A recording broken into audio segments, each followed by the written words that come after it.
Between 1100 and 1500, roughly half of all medieval castle residents experienced temperatures so low they could see their own breath while sleeping indoors. Stone walls stood 10 feet thick in some places, drawing in cold like magnets and radiating it throughout every chamber.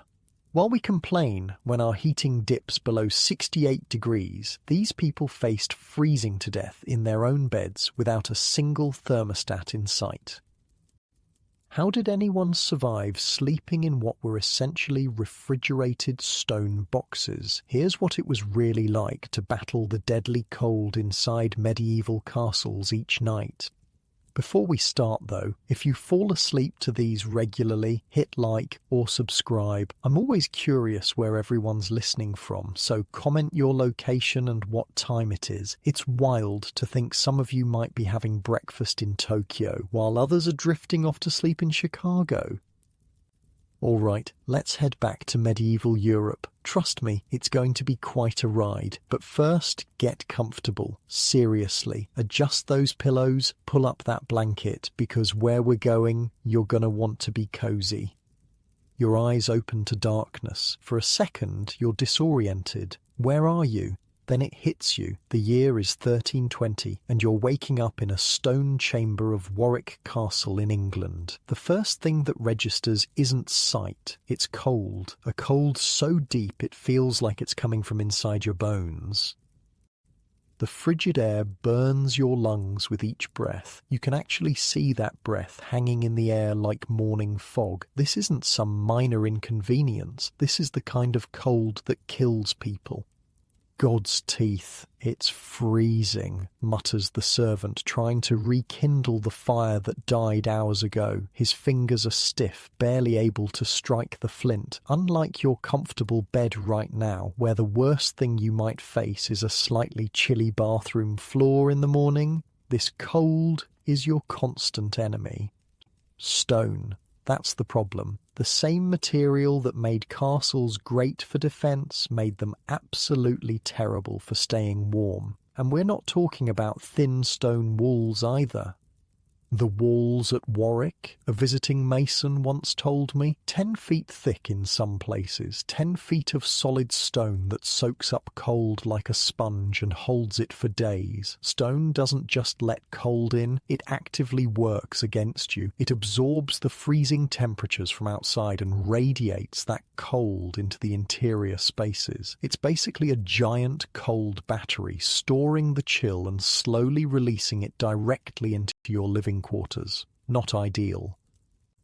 You sit up in bed, wincing as your bare feet touch the stone floor. It's like stepping onto ice. Not a great start to your medieval morning, and it's about to get worse because someone's pounding on the door. My lord the Eastern Wall Guard reports riders approaching. And just like that, you have to leave whatever warmth you've managed to create overnight. Because that's the thing about castles. They were built for war, not comfort. Medieval castle designers had one priority: don't get murdered by invaders. Staying warm was way down the list, somewhere after impressive-looking towers and good views for archery. Think about it, those arrow slits that were perfect for shooting at enemies. Also perfect for letting in freezing drafts.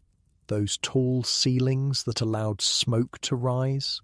Also created massive spaces impossible to heat.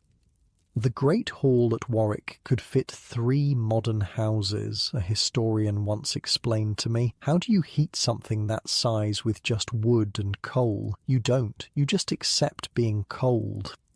Wait, it gets better. Or worse, I guess, depending on how you look at it. The layout of most castles made the cold problem even more fun. Spiral staircases connected different levels, essentially creating perfect wind tunnels. Open courtyards allowed wind and snow directly into the centre of the castle. And windows, if you were lucky, they might have wooden shutters. Actual glass was rare and reserved for only the wealthiest castles, and even then, only in a few rooms. My grandfather served at Windsor Castle, a blacksmith told me, while working on some castle hardware. Said even the king's chambers had drafts strong enough to blow out candles. If the king couldn't escape the cold, imagine what it was like for everyone else. Now picture this. You're the lord of the castle. You've got the best accommodations possible. Your bedchamber is in a tower room. Sounds nice, right? Nope, because heat rises, sure, but towers stick out from the main building, meaning they're surrounded by cold air on 3 sides. Your fancy tower room is basically a medieval refrigerator. Hold up. Let me paint you a picture. The tower room at Kenilworth Castle in winter, stone walls sweating with condensation, the tapestries on the walls actually moving from the wind seeping through the mortar, the metal hinges on the door so cold they could burn your skin if you touched them bare-handed. That was luxury living in medieval England. You know what's the real killer, a castle guide once told me during a private tour. The dampness. It wasn't just cold, it was wet cold, the kind that gets into your joints and never leaves. He wasn't exaggerating. Medieval castles were frequently built near water for defensive purposes. That meant fog, mist, and damp air were constant companions. Stone absorbs moisture, and that moisture made the cold even more penetrating. Modern cold is nothing compared to the bone-deep damp chill of a medieval castle in December. So this was the reality. Cold stone floors that felt like ice beneath your feet, walls that radiated coldness, drafts strong enough to make flames dance wildly, damp air that made everything feel wet, and winter nights that lasted 14-16 hours. In other words, the perfect recipe for hypothermia. "You're wondering how anyone survived, right?" said an elderly docent at Bodiam Castle who'd been studying medieval life for decades. That's what everyone asks, and honestly, not everyone did. Winter deaths were common. The cold took the very young and the very old first. Okay, I know what you're thinking. If it was so terrible, why didn't they just build warmer castles?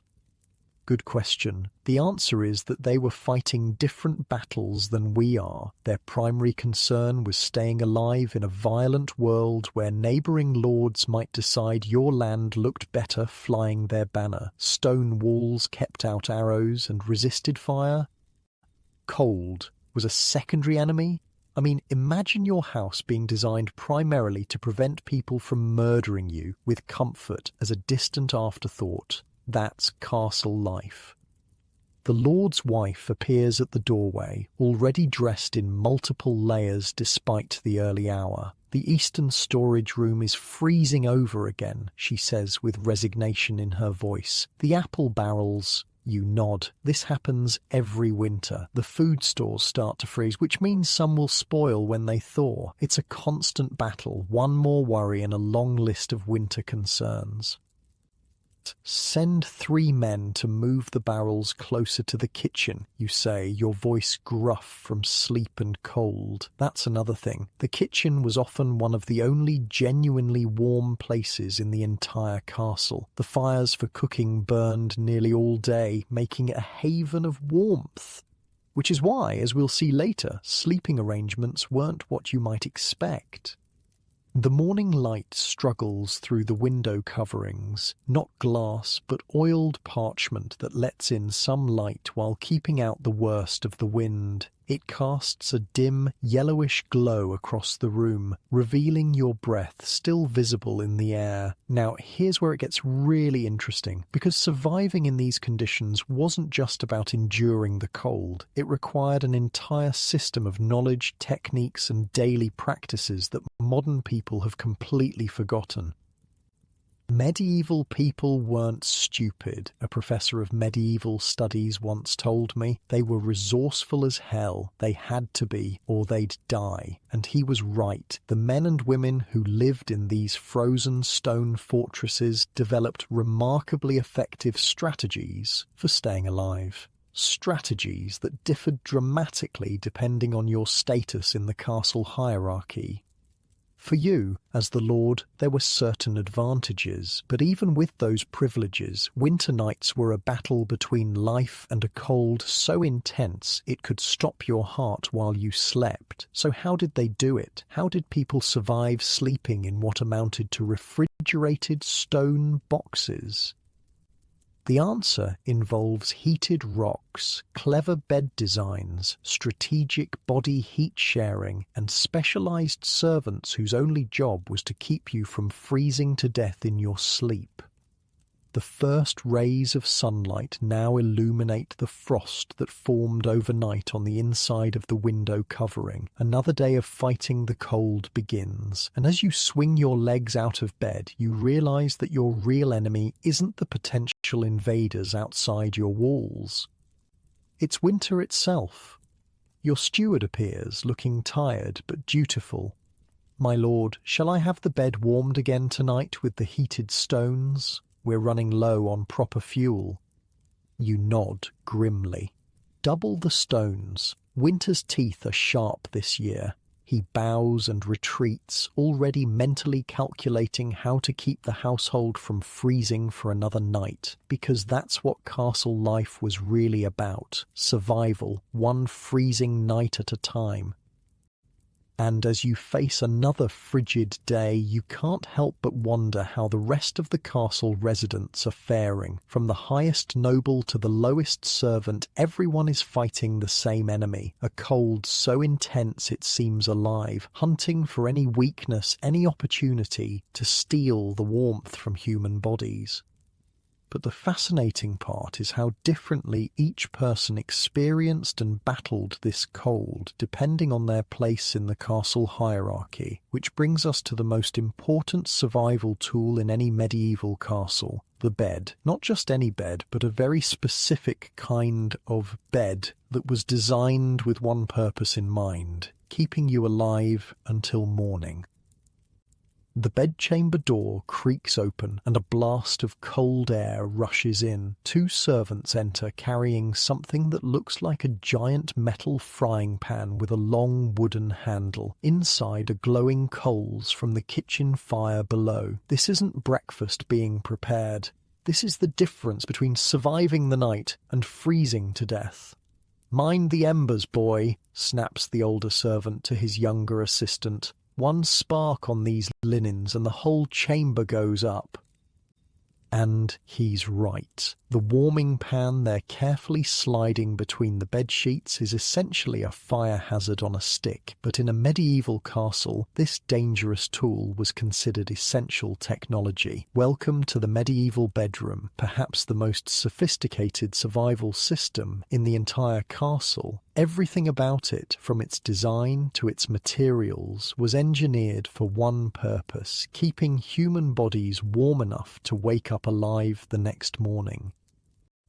The four-poster bed wasn't created because it looked fancy. It was a medieval life support system. "See those curtains?" the castle steward explains, pointing to the thick fabric hanging from the bed frame. "Those aren't for privacy, they're for survival."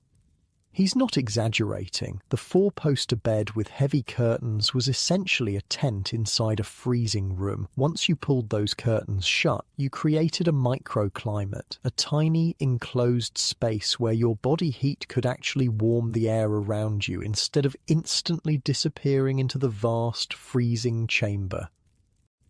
Think about it. Without those curtains, any heat your body generated would rise straight up and away from you. The enclosed bed kept that precious warmth trapped where you needed it most. The bed itself sits high off the ground, sometimes 3 feet up. This wasn't for show either. It was strategic positioning to avoid the coldest air in the room, which settled near the floor. "The height matters," says the steward, tapping the wooden frame. "Cold air sinks. Up here, you might be 5 degrees warmer than if you slept lower. 5 degrees might not sound like much, but when you're hovering near freezing, it could mean the difference between life and death." Now let's talk about what you're actually sleeping on. The mattress itself is a marvel of medieval engineering. It starts with a layer of ropes stretched tight across the wooden frame, the original box spring. These ropes need regular tightening, which is where we get the phrase "sleep tight." Turn the crank twice a week or you'll sag to the floor, advises the lady's maid, demonstrating how the ropes are tightened. And when they're too frayed to hold, you'll need new ones. Mark it in the household accounts. On top of these ropes sits the mattress. And if you're lucky enough to be nobility, yours is stuffed with feathers. Down mattresses with a premium option, insulating against the cold rising from below while conforming to your body to prevent cold air pockets. The feather bed cost more than a year's wages for a labourer, the steward says with pride, gathered from geese across 3 counties. Beneath you would be a linen sheet, possibly, but unlike modern bedding, you wouldn't have a sheet on top of you. Instead, you'd have wool blankets. Lots of them. And possibly furs if you were wealthy enough. Sheepskins with the wool still on, explains the lady's maid. Layer them wool side down toward your body for the most warmth.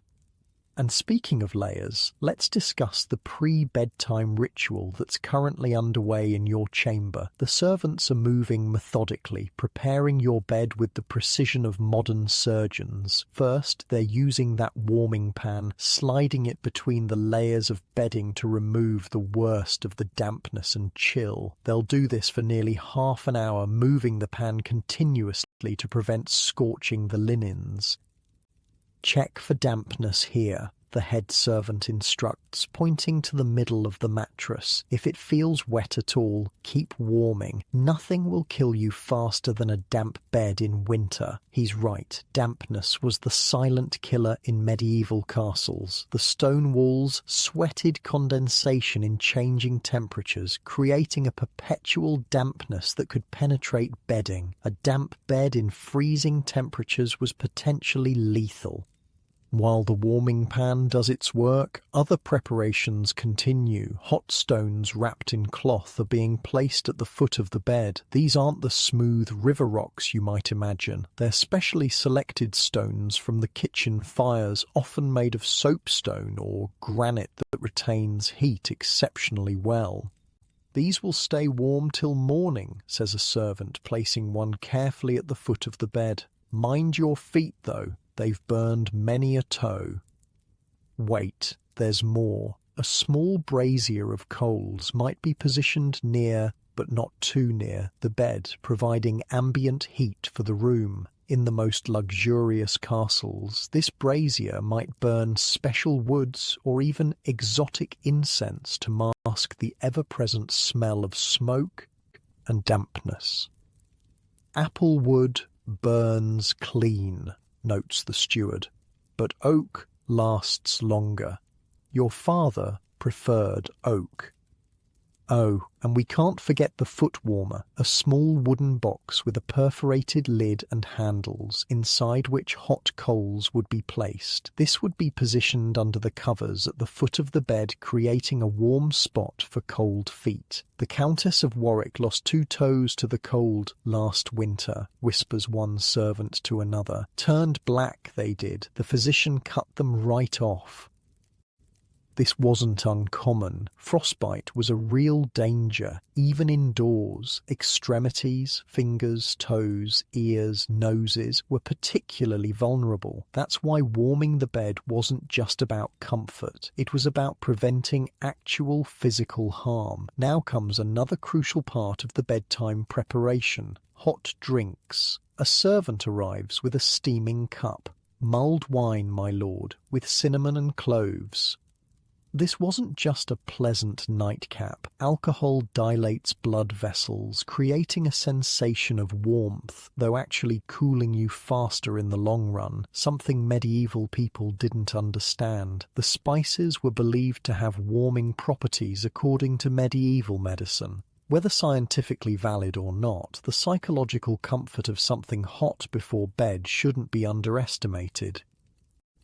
With the bed prepared, it's time for you to get ready. And here's where medieval bedtime rituals diverge dramatically from modern ones. First, you wouldn't change into pajamas or a nightgown. Those weren't common until much later. Instead, most medieval nobles actually slept naked or in a simple linen shift. Wait, naked in freezing temperatures? I asked an historian specializing in medieval daily life.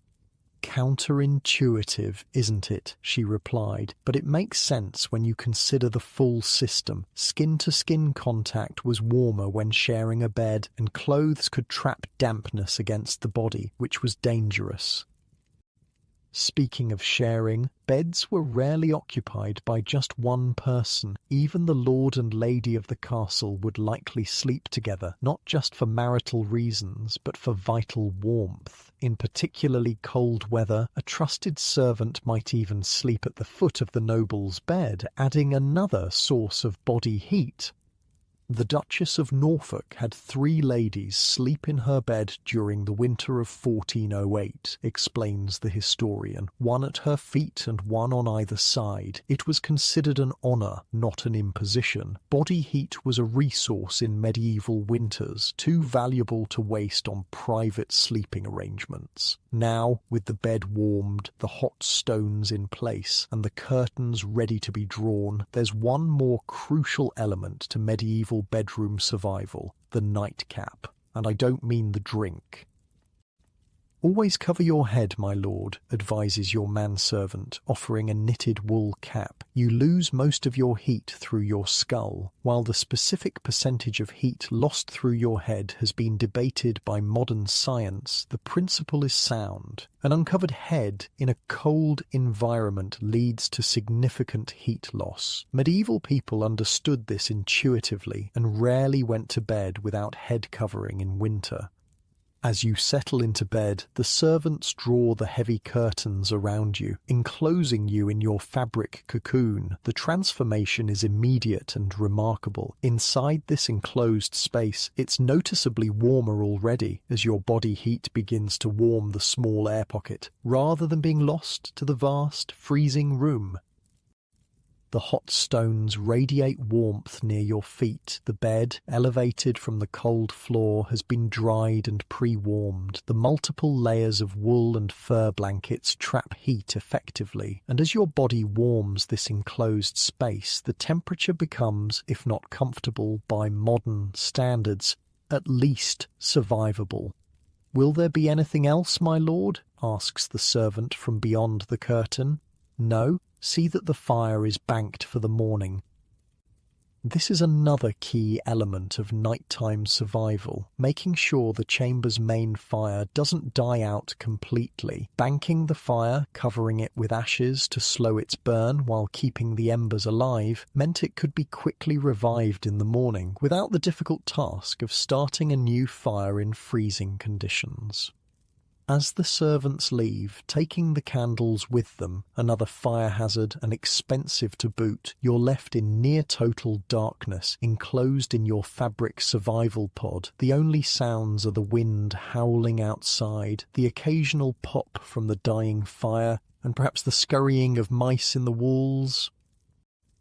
Sleep was different then, a sleep historian once told me. People often woke in the middle of the night for an hour or two before returning to sleep. They called it first sleep and second sleep, and the waking period between was considered normal. This biphasic sleep pattern might have had survival value in freezing castles, allowing people to check fires, add warming stones, or simply move around to generate body heat before returning to bed for the second sleep cycle.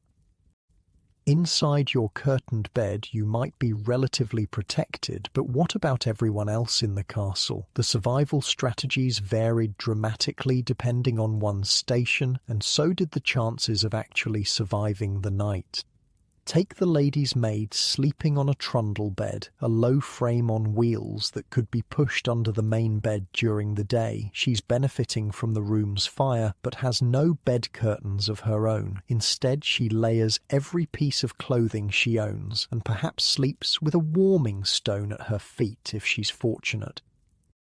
We fought over the sleeping spots. An elderly woman who had worked as a castle servant in her youth told a Victorian historian, "Closest to the kitchen wall was best. The ovens kept it warm all night." But even with these preparations, the cold was relentless. Medieval writings are filled with accounts of the suffering caused by winter nights in stone castles.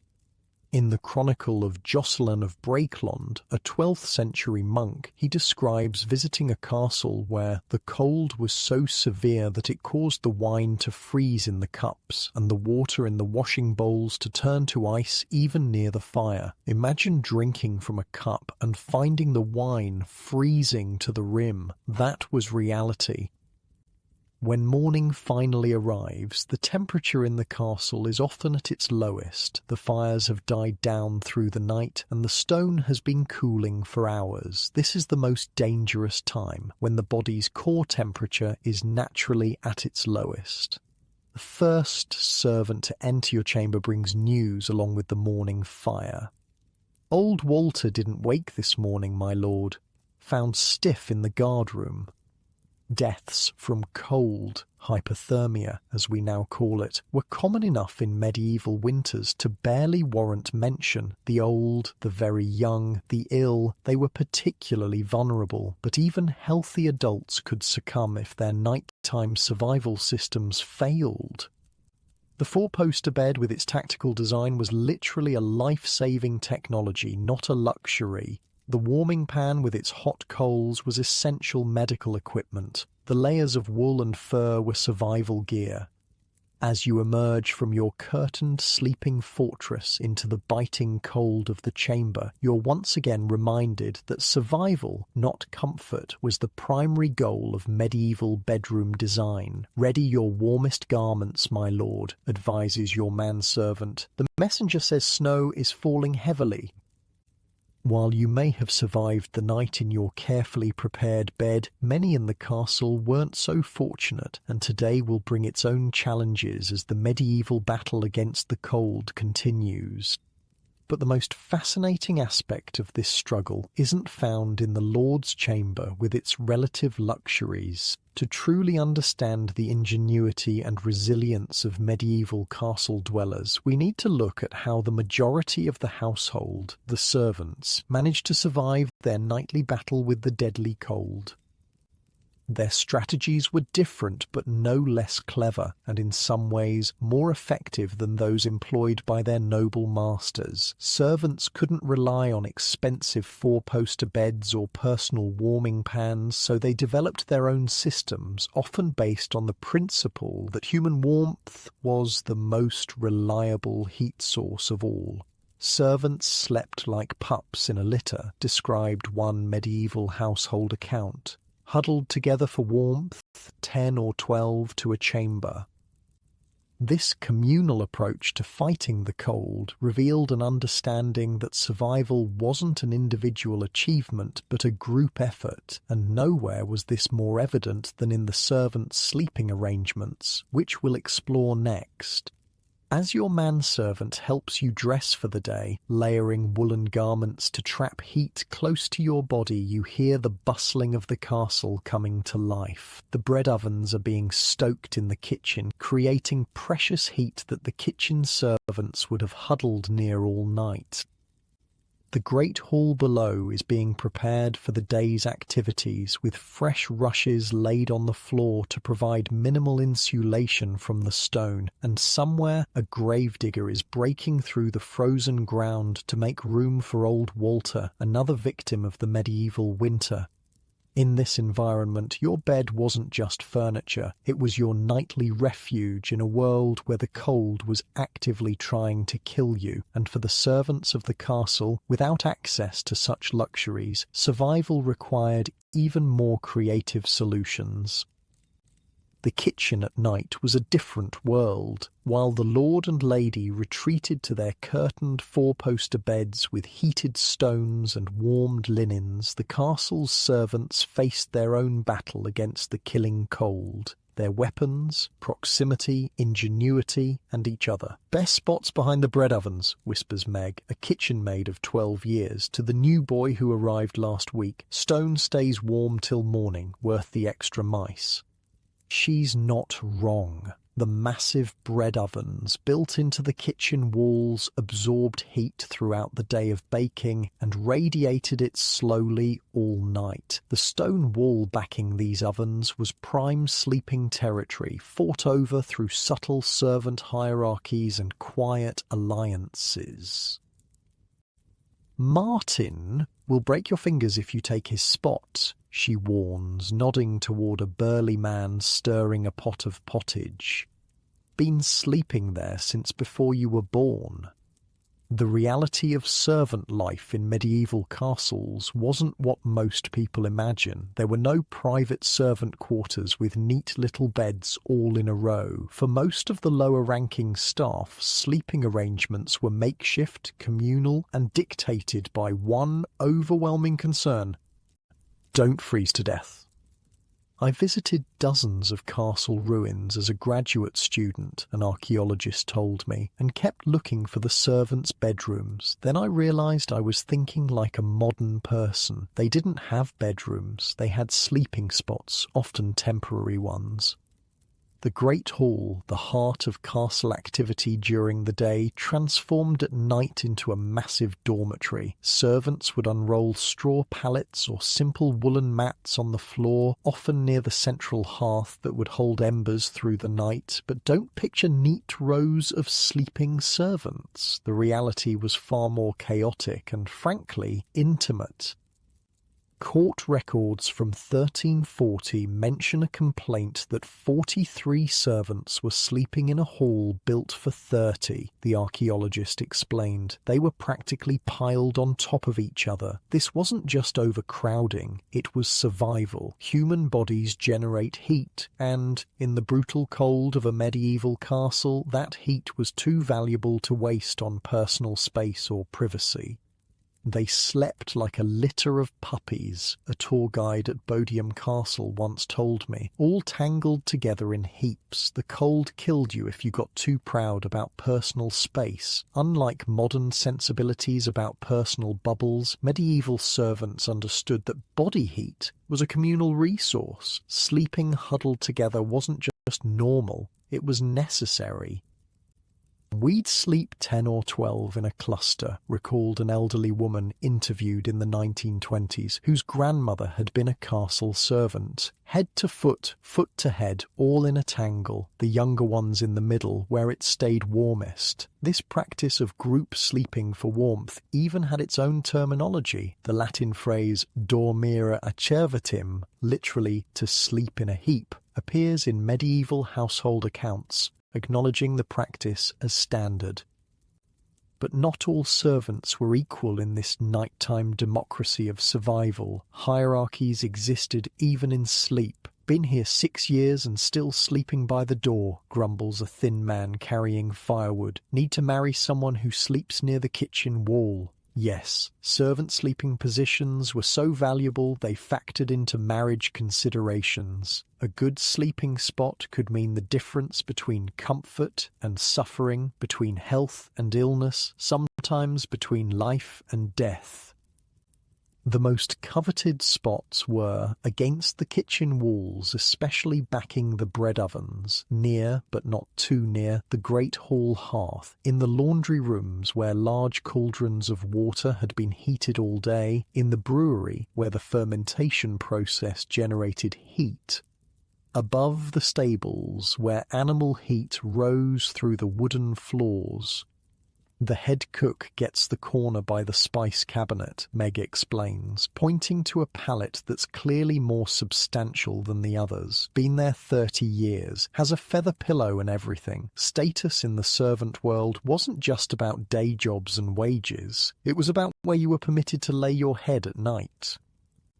Some never got used to it, says an older woman kneading dough. Lady Eliza's maid came from a farm, cried every night for a month about sleeping with 20 others. By midwinter she was fighting for middle spot like everyone else.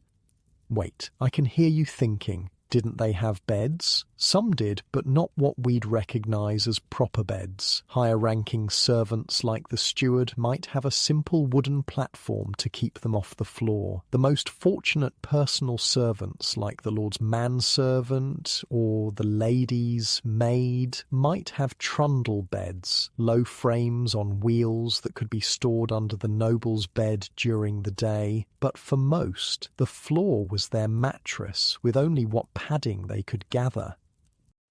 When I started at the castle, I had nothing but my cloak to sleep on, says the older woman, flour-dusting her forearms. Saved bits of wool for a year to stuff my own pallet. Still use it 20 years on. Even the materials used for sleeping revealed the harsh inequality.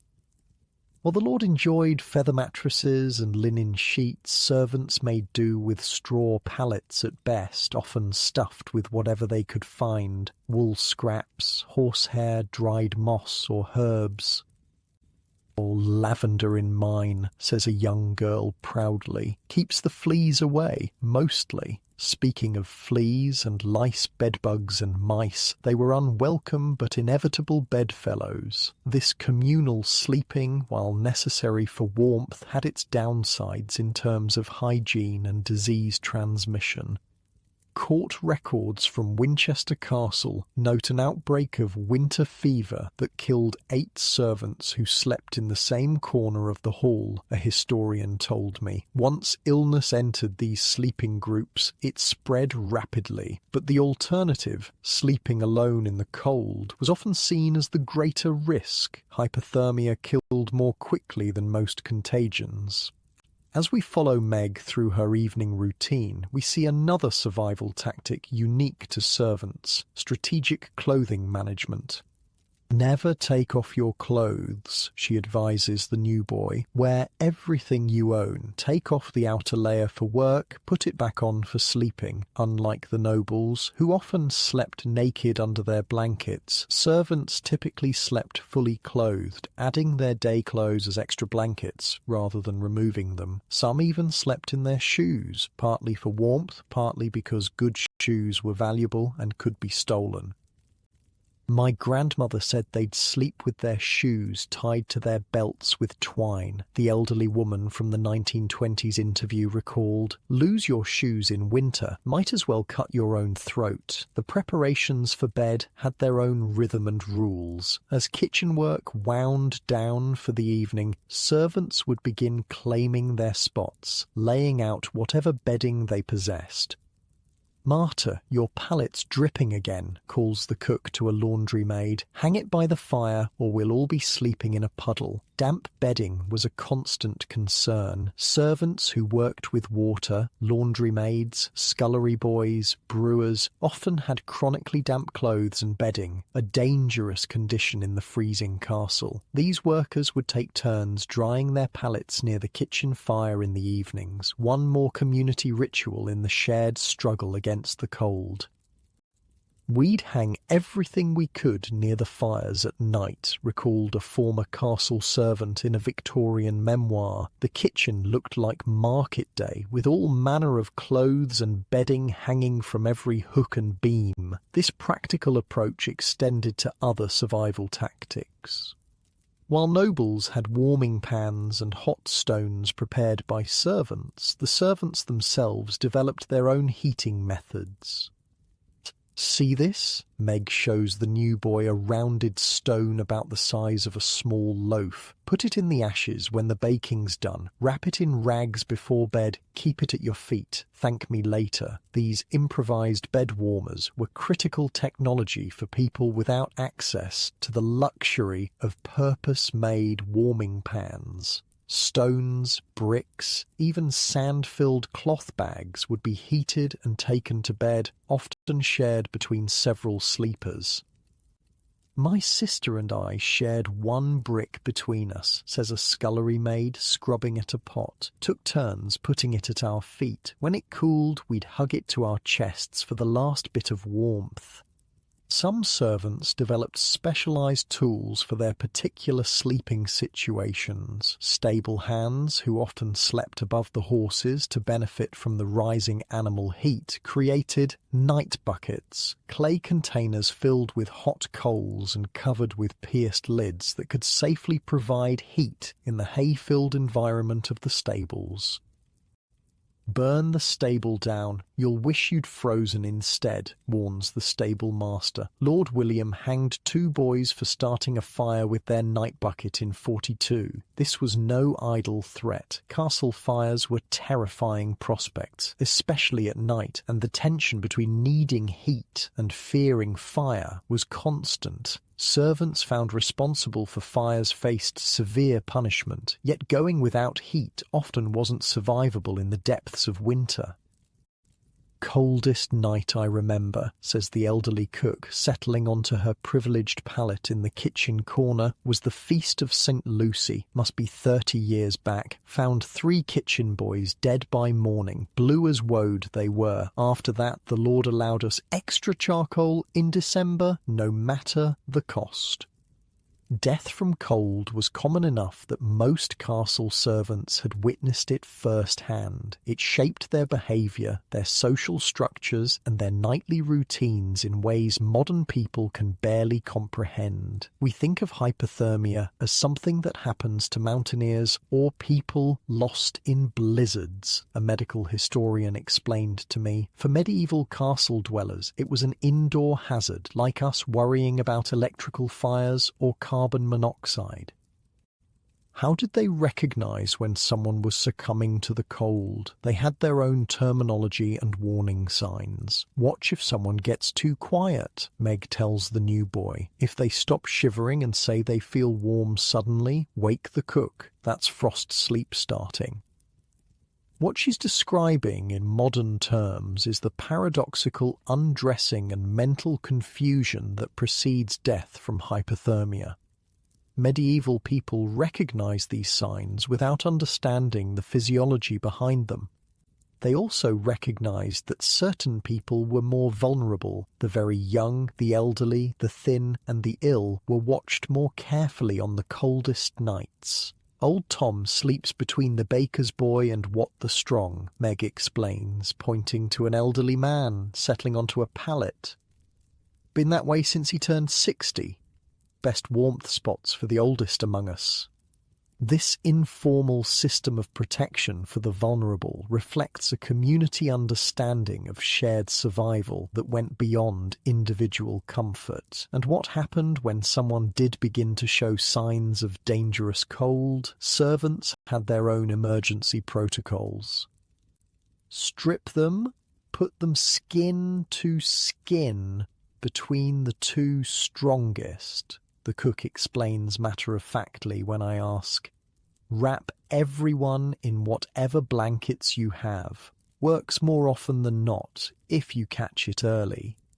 This emergency sharing of body heat, sometimes involving 3 or 4 people piled together, was a life-saving technique employed without embarrassment or hesitation. Survival trumped all other concerns, but sometimes even these measures weren't enough, especially during the bitterest cold snaps or when provisions ran low. "Winter of 86 was brutal," recalls the elderly cook, her voice dropping. 23 servants at Michaelmas, 17 by Easter. The cold took them one by one, nothing to be done. These winter death counts were recorded in household accounts alongside expenses for food and candles. The human cost of medieval life noted with the same bureaucratic precision as the price of salt or wine. As night falls fully across the castle, the kitchen finally grows quiet. The servants settle onto their pallets in practiced formations, the oldest and youngest toward the centre of the groups, the strongest on the outer edges. Bedding is arranged, shared, and tucked. bodies pressed together without self-consciousness, sharing the only reliable heat source available, each other. "Good night, and God keep you warm," murmurs the cook, the traditional servant blessing in winter months. In the darkness, someone begins to hum softly, an old tune about spring flowers and warm sunshine. Others join in, the quiet melody a contrast to the wind howling outside the kitchen walls. This too is part of survival, the comfort of community against the lonely cold. "My father sang that every winter night," whispers a voice in the darkness. "Said it reminded him that cold wasn't forever." This is perhaps the most overlooked aspect of how medieval castle dwellers survived the winter nights, not just the physical strategies of shared warmth and careful sleeping arrangements, but the psychological adaptations that made the cold endurable. "They told stories," an oral historian explained to me. Winter tales passed down, songs, prayers specific to cold weather. These weren't just entertainment, they were coping mechanisms, ways to normalize an experience that would break most modern people. As the kitchen settles into sleep, the new patterns of breathing and the occasional snore indicate that most have found some measure of rest, despite the cold that makes each exhale visible in the dim light of the banked fire. But not everyone in the castle has the luxury of sleep, even in these communal conditions. Beyond the kitchen walls, through the draughty corridors and up on the exposed ramparts, another group battles the cold with far fewer resources and no opportunity to huddle together for warmth. The night watchmen, standing guard in the most exposed parts of the castle, face the winter darkness alone, their story perhaps the most extreme testament to medieval cold endurance. "Pity the poor bastards on the wall tonight," mutters someone in the darkness of the kitchen. "Rather sleep with pigs than stand watch in this weather." And indeed, some servants did exactly that. Sleeping in the animal quarters was another survival strategy, particularly for those who cared for the animals. The body heat of horses, cows, pigs, and even chickens was too valuable to waste. "Stable lads had it best in winter, worst in summer," observes the cook. "Warm nights with the horse stink, or cool nights with the kitchen smoke. Each servant makes their choice." As we leave the servants settled in their communal sleeping arrangements, we can reflect on how different their experience was from the nobles in their curtained beds, yet how both groups, in their own ways, were engaged in the same fundamental battle against the cold. For the nobles, it was a battle fought with technology and servants, warming pans, bed curtains, and hot bricks prepared by others. For the servants, it was a battle fought through community and adaptation, shared body heat, strategic sleeping positions, and improvised warming tools. Both were fighting for the same prize, to wake up alive when morning came.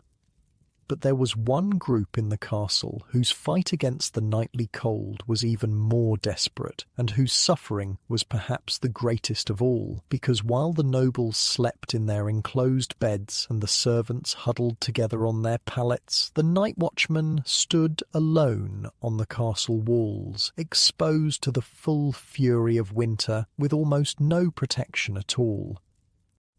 Their story is one of endurance at the very limits of human capability, and as the kitchen settles into uneasy sleep, these solitary figures begin their own night-long battle against the killing cold. "Pray for those on the wall," murmurs the cook, making the sign of the cross as she drifts towards sleep. For many a watchman has been found standing frozen at his post come morning.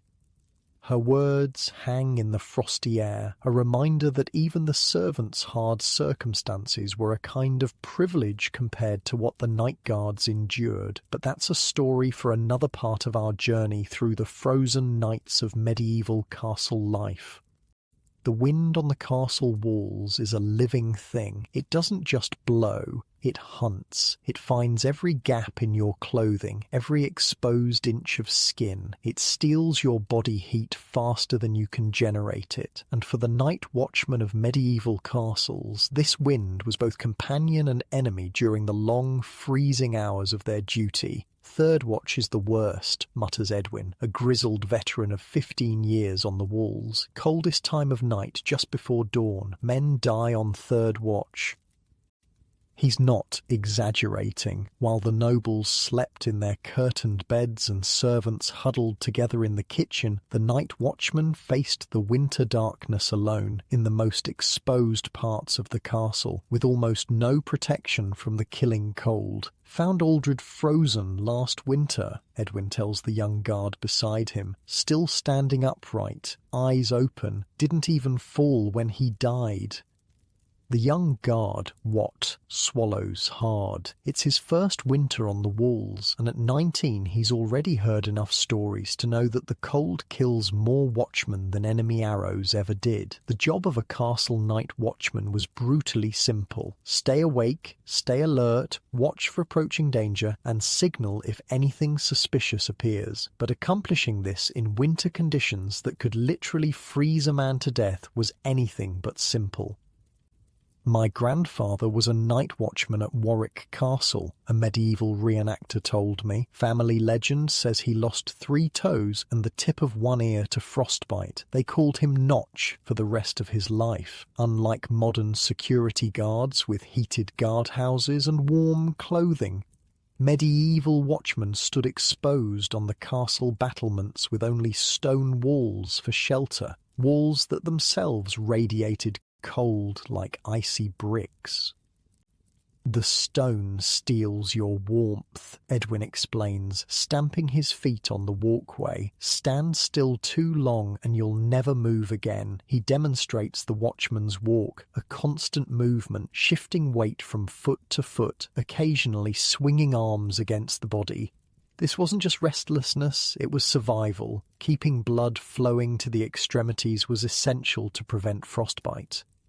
"Never stop moving," he instructs Wat. "Even if you're tired, even if your legs ache, movement keeps you alive." The night watch typically operated in shifts. Most castles divided the night into 3 or 4 watches, with different men assigned to each. A watch could last anywhere from 2 to 4 hours, brief enough to be survivable in theory, long enough to be potentially deadly in practice. 4 hours in summer, 2 in winter, says Edwin. Lord's mercy, that. Used to be 4 hours year-round till 3 men died in 1 month. But the shift system itself created dangers. The transition between watches was a vulnerable time for the castle's security, and sleeping guards were difficult to wake in freezing conditions. "Some never wake," Edwin says grimly. "Fall asleep on watch in this weather, you might not get up again." Cold sleep becomes death sleep. The clothing of a night watchman was his primary defense against the cold, but it was far from adequate by modern standards. Let's look at what Edwin and Wat are wearing on this freezing night. First, linen undergarments covering the body from neck to ankle. Over that, 1 or 2 woolen tunics, the outer one perhaps lined with fur if the guard was fortunate. Woolen leggings and thick hose. Leather boots stuffed with straw for insulation. A woolen cloak, possibly lined with sheepskin. Woolen cap pulled down over the ears. Leather gloves if available. Many made do with cloth mittens or nothing at all. "Gloves are for rich men," Edwin says, showing his bare, reddened hands. "Can't feel the bell rope with gloves, can't feel the sword hilt." Medieval guards were caught in a deadly paradox. They needed maximum protection from the cold, but also needed to maintain combat readiness and manual dexterity for signalling. It was an impossible balance, and their hands and feet usually suffered for it. The trick is, look at your fingers every quarter hour, Edwin demonstrates, holding his hands up to the meagre light of a sheltered torch. If you can't feel them but they're still red, that's good. White patches mean trouble. Black means you'll lose them. This practical knowledge of frostbite symptoms was passed down from veteran guards to newcomers, vital survival information in an age without medical textbooks. But clothing alone wasn't enough. Guards developed additional strategies to survive the killing cold of their night watches. See this? Edwin pulls a small leather flask from inside his tunic. Pepper ale burns the throat, warms the belly, doesn't dull the senses like wine. Various warming drinks were common among night watchmen. Unlike the nobles with their spiced wine, guards needed beverages that would warm without intoxicating. Hot ale mixed with pepper, ginger, or mustard seeds was common. Some guards swore by a mixture of hot water, vinegar, and honey. The steward gives each man a flask at the start of watch, Edwin explains. Empty when you report for duty, you'll be flogged. Keeps us from drinking it all at once. These warming drinks weren't just for comfort, they were survival tools. The brief internal warmth they provided could make the difference between maintaining vigilance and succumbing to the cold-induced drowsiness that often preceded death. Another survival tool was the watchfire. Though these were controversial, small braziers or firepots were sometimes allowed at strategic points along the battlements, but they came with serious drawbacks. Fire makes you a target, Edwin says, nodding to a small brazier sputtering in a sheltered corner of the wall walk. Shows the enemy exactly where you're standing, and the light ruins your night vision. Even worse, the contrast between the fire's heat and the freezing air could be dangerous in itself. Warm your hands, then grip cold stone or metal, skin sticks and tears, Edwin warns. Better to stay evenly cold than go back and forth. Despite these risks, watchfires were sometimes the only thing keeping guards alive during the bitterest nights. Castle records from medieval England include regular expenditures for watchmen's coal during winter months, suggesting that the security risk was deemed worth taking. Lord William allows 3 braziers on the east wall from Martinmas to Candlemas, Edwin says. No more. Says we'd burn the castle down if he gave us more.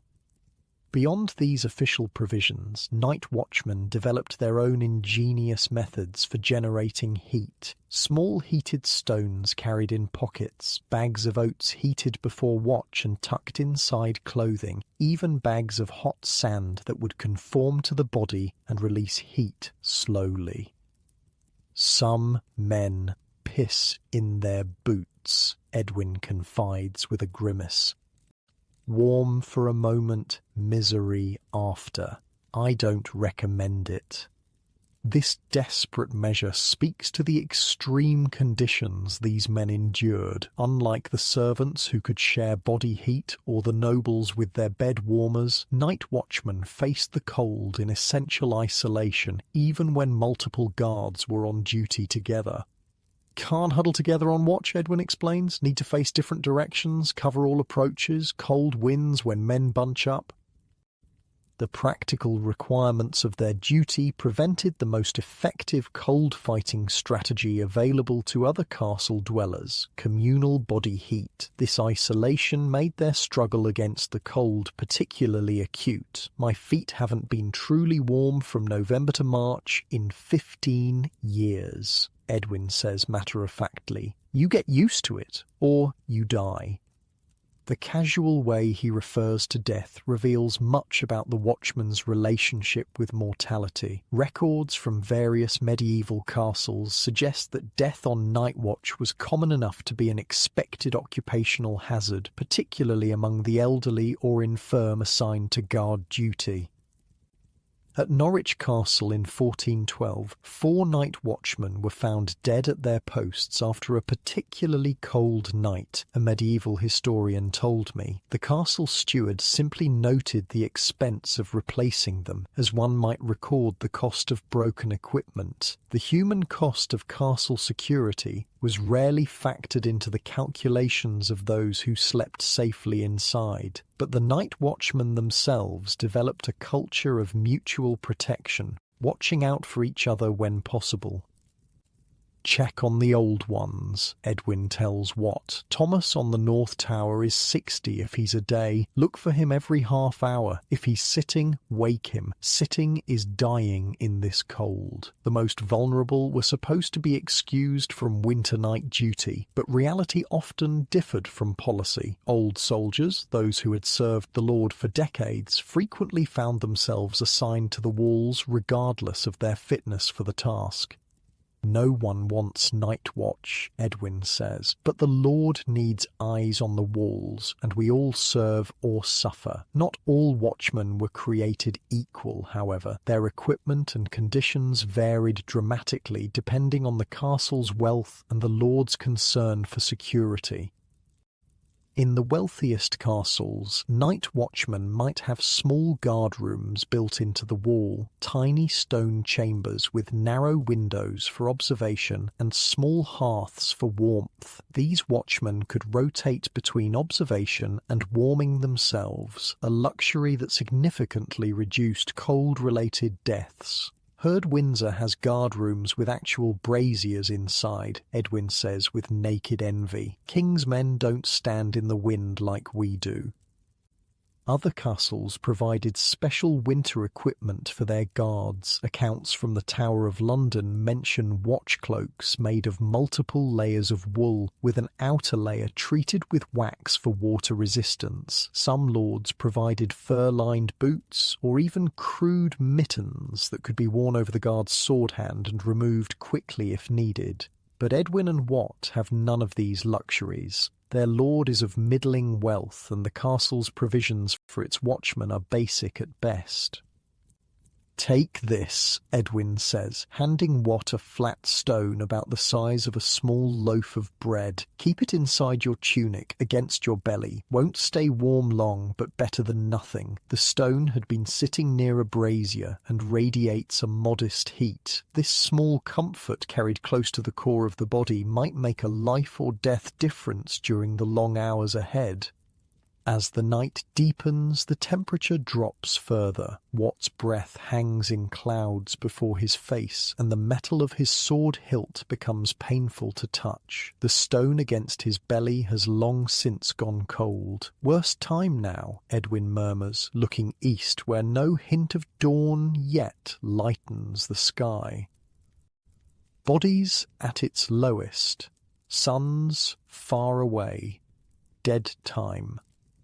Medical science has since confirmed what these guards knew from experience. The body's core temperature naturally drops to its lowest point in the hours before dawn, making this the most dangerous time for those exposed to extreme cold.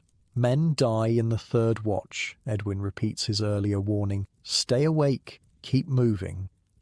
To combat the deadly drowsiness that cold induces, watchmen developed various techniques. Some carried small pouches of pungent herbs, rosemary, mint, or even crushed garlic, to sniff when alertness waned. Others pinched themselves regularly or pricked their hands with knife points to stay conscious. "When your mind starts to wander, bite your tongue," Edwin advises. "Pain keeps death away."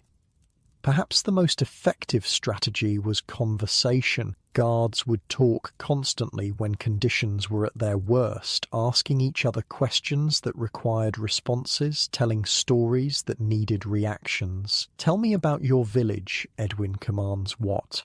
"Every detail, the baker's name, the colour of the tavern door."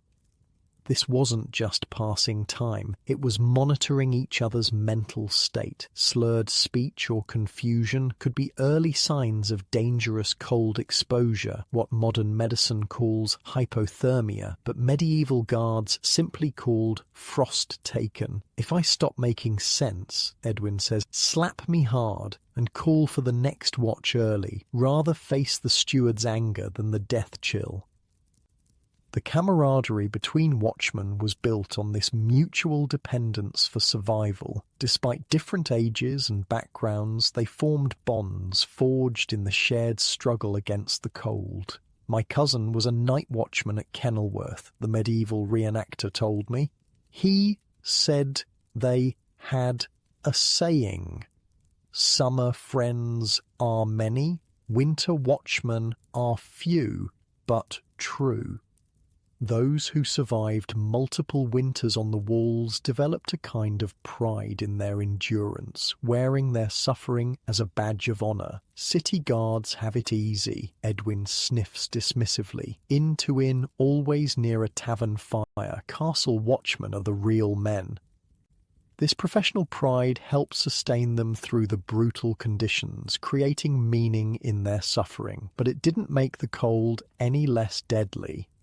As the hours crawl by, Watt begins to experience what all night watchmen dreaded, the seductive pull of cold-induced sleep. His eyelids grow heavy, his thoughts sluggish. The cold no longer feels so bitter. In fact, he feels almost warm now. "What?" Edwin's sharp voice and a stinging slap bring him back. "Your eyes were closing. Talk to me. Count the stars if you have to." What Watt was experiencing was the dangerous euphoria that often precedes freezing to death, the body's final surrender to the cold. Edwin recognized the signs because he had seen them before in men who never woke again. "The danger isn't feeling cold," Edwin explains urgently. "It's when you stop feeling cold. When the shivers stop and warmth seems to come from nowhere, that's death approaching." This practical knowledge of hypothermia symptoms, gained through brutal experience rather than medical training, was vital survival information passed from veteran to novice. The psychological challenges of night watch were as formidable as the physical ones. Isolation, darkness, and the constant discomfort created a mental battlefield that claimed many victims. "Mind plays tricks in the cold dark," Edwin says, squinting at a distant shadow. "See things that aren't there, hear voices in the wind." Cold-induced hallucinations were common enough to have their own terminology among medieval guards: frost visions or winter's whispers. The challenge was distinguishing between dangerous delusions and real threats. "If you're not sure, ring the small bell," Edwin instructs, pointing to a bell mounted near their position. "Brings the sergeant, but not the whole castle. Better a false alarm than a missed warning." The castle's security system had evolved to account for the effects of cold on its human components, building in redundancies and check systems to compensate for the guards' compromised reliability in extreme conditions. As the night inches toward dawn, Watt and Edwin complete their watch without further incidents. Their replacements arrive, stamping and blowing into cupped hands, their expressions grim as they prepare for their own battle with the cold. "Made it through another," Edwin says with gruff satisfaction as they descend the stone stairs toward the relative warmth of the castle interior. "Another night cheated the Reaper." This was how success was measured on the winter watch, not by enemies spotted or alerts raised, but simply by survival until the changing of the guard. Inside, they head directly to the kitchen, where the earliest servants are already starting the day's fires. The watchmen are given a privilege earned through their suffering: first claim to the kitchen hearth.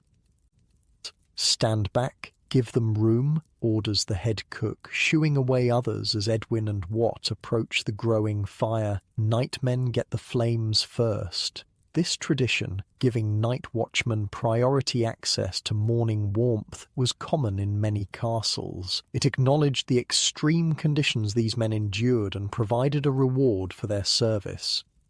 But the warming process itself was dangerous. Frostbitten extremities could be damaged further by sudden heat, and the pain of circulation returning to half-frozen limbs was excruciating. "Don't put your hands or feet too close," Edwin warns, demonstrating how to rotate before the fire, warming gradually. Quick heat cripples. Seen men lose fingers that survived the cold only to be ruined by the fire.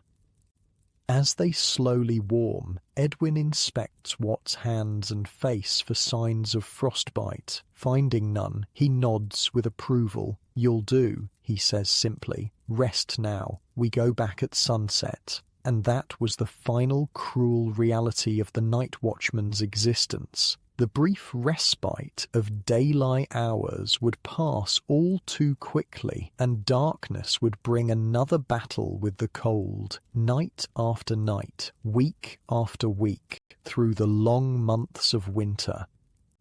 This cycle of endurance shaped these men in ways that's hard for us to imagine today. Their bodies adapted, developing greater cold tolerance, changing circulation patterns to protect core temperature at the expense of extremities. Their minds adapted too, learning to function through discomfort that would incapacitate most modern people.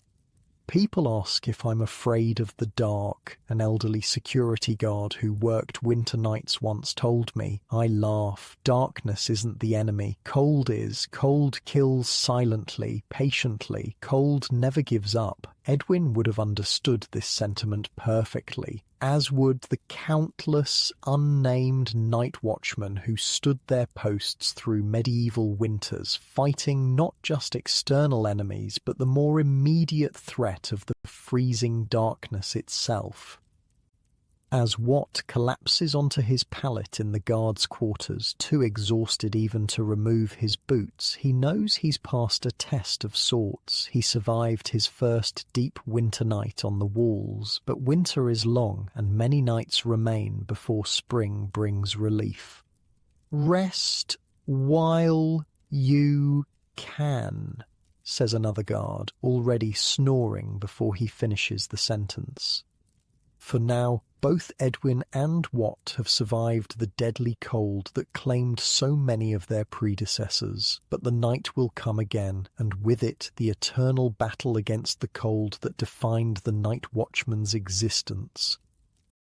This was the reality of medieval castle life in winter, a multi-layered struggle for survival that played out differently depending on one's station, from the lord in his curtained bed to the servants huddled together to the watchman facing the elements alone. Each fought the cold with whatever tools and strategies their position afforded them.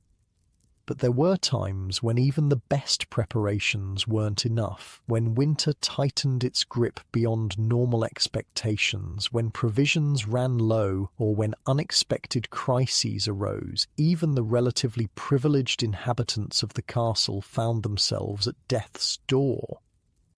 These winter emergencies tested medieval ingenuity to its limits and sometimes pushed castle dwellers to extreme measures in their quest to survive until spring.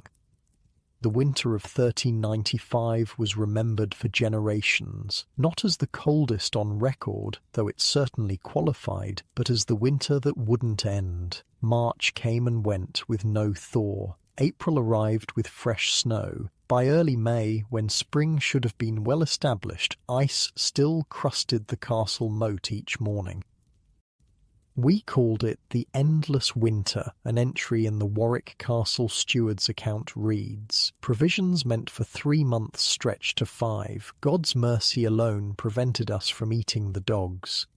Extreme winters like this pushed medieval castle dwellers beyond their normal survival strategies. When the cold persisted beyond all expectations, when food stores dwindled, when fuel became scarce, that's when true desperation set in, and with it, measures that reveal just how precarious life in a medieval castle could be. "My lord, the coal store is down to a quarter sack," reports the steward, his face grave. "The woodpile won't last 3 days at current use." The lord of the castle, huddled near the great hall's fire in layers of fur, nods grimly. He's been expecting this news for weeks. "Implement the winter protocols," he says quietly. "May God forgive us." The winter protocols. Every well-run castle had them, though they were rarely discussed openly and even more rarely implemented. They were the emergency measures, the last resorts, the brutal calculations of survival when normal methods failed. First step was always consolidation, a castle historian explained to me, abandoning parts of the castle to concentrate warmth in fewer spaces. This meant closing off entire sections, towers, halls, even whole wings, to focus limited heating resources on a few critical areas. For castle dwellers accustomed to already cramped quarters, this created unprecedented crowding. By February's end, we had 63 people sleeping in the Great Hall, reads an account from Kenilworth Castle during a 14th century winter crisis. The stench was ungodly, but none dared sleep apart for fear of the cold. This consolidation wasn't just about shared body heat, though that was certainly a factor. It was also about fuel efficiency, heating one space adequately rather than many spaces poorly. We moved the lord's family from the tower bedroom to chambers adjacent to the kitchen, the castle steward recalls, making notes in the household account. Dignity sacrificed for survival. That was a radical step. Medieval nobility defined themselves through physical separation from commoners. For a lord to abandon his private chambers and sleep in proximity to servants represented a profound disruption of the social order, one accepted only in the most extreme circumstances. My grandfather told a story about the winter of 42, an elderly villager shared with a Victorian folklorist, said the lord and lady slept in the kitchen itself, on pallets no better than the servants. Cold makes equals of everyone, he said. This social levelling effect of extreme winter was temporary but significant. Castle inhabitants who normally lived in strictly segregated worlds found themselves sharing space, resources and survival knowledge. Lady Eleanor learned to knit from the kitchen maids that winter, a lady-in-waiting's diary recalls, said she'd rather have warm fingers than clean ones. Shocking to hear a noblewoman speak so. But warm fingers were no small matter when frostbite threatened. During extreme winters, the strictures of propriety loosened by necessity. Ladies who would normally never engage in manual labour found themselves learning practical skills from servants. Lords who would normally delegate all physical tasks took turns carrying firewood. The young lord chopped wood alongside the stable boys, notes a surprised entry in a castle account. His hands blistered and bled, but he did not stop until darkness fell. Beyond consolidation of space, castles implemented strict rationing of essential resources, primarily fuel and food. These rationing systems reveal much about medieval priorities and power structures. Fuel was allocated by rank, but with minimums for all, explained a historian specializing in medieval household management. Even in the most desperate times, castle administrators understood that letting servants freeze to death was ultimately self-defeating. The rationing system typically looked something like this. The lord's family received enough fuel to maintain one fire in their consolidated living space. Essential staff, the steward, key knights, the marshal, received fuel for a small brazier in their sleeping quarters. Common servants received no individual allocation, but benefited from the kitchen fires and consolidated sleeping arrangements. Night watchmen received a slightly increased allocation for braziers on the walls, acknowledging the extreme conditions they faced. Coal goes first to the watchfires, then the kitchen, then the great hall, orders the steward in our castle. No private chambers to receive fuel until further notice. Food rationing followed similar principles but with important differences. While nobles might accept reduced comfort, they rarely accepted reduced nutrition. Food rationing typically preserved the quality of nobles' meals while drastically reducing quantity for everyone. The Lord's table receives 1/3 less meat, servants half their normal bread, the steward calculates, scratching figures on a piece of parchment. Castle guards maintain full rations. Men standing watch in this cold need their strength. This pragmatic approach to rationing recognized that different roles in the castle required different levels of sustenance. Those performing physical labor in the cold, particularly the night watchman, needed more calories simply to survive their duties. Guard found dead this morning wasn't killed by cold alone, the castle physician remarks grimly. Man was skin and bones beneath his cloak, can't fight winter on an empty stomach. When normal rationing wasn't enough, castle dwellers turned to increasingly desperate measures to generate heat and preserve food. This is where medieval ingenuity truly reveals itself. "Bring me every piece of furniture not currently in use," orders the steward. Chairs, tables, decorative screens, anything made of wood. Sacrificing furniture for firewood was a drastic step that indicated severe crisis. Furniture in medieval castles was valuable and relatively scarce. To deliberately destroy it for fuel meant that survival concerns had completely trumped economic considerations. First went the old trestle tables from the feast hall, recalls a servant from a particularly desperate winter. Then the benches. By March the Lord authorized cutting up the great oak wardrobe that had been his grandmother's wedding chest. I saw Lady Anne weep as they took the axe to it. But furniture was just the beginning. As winter crises deepened, castle dwellers found fuel in increasingly unlikely places. "We burned the decorative timbers from the chapel ceiling," admits a castle chaplain in a confessional letter. "Prayed for forgiveness even as we fed God's house to the flames. What choice remained? The children were turning blue with cold. Old linens, tapestries too worn to sell, broken tools, unused door frames, even floorboards from abandoned sections of the castle, all eventually found their way into fires during the most desperate times." Record here. Third stair of North Tower dismantled for fuel, notes a steward's account with bureaucratic precision, to be rebuilt in spring if God grants us to see it. When conventional fuel sources were exhausted, castle dwellers turned to alternatives that reveal how desperate their situation had become. Mix 1 part rendered fat with 2 parts dried horse dung and 1 part straw, instructs an elderly servant to younger staff. Press into cakes and dry near the fire. Burn slow and hot when no wood remains. These improvised fuel cakes were a technology born of necessity, not as effective as wood or coal, but capable of providing critical heat when nothing else was available. Similar improvised fuels have been documented in various cultures facing extreme conditions, from Himalayan communities to Arctic indigenous groups.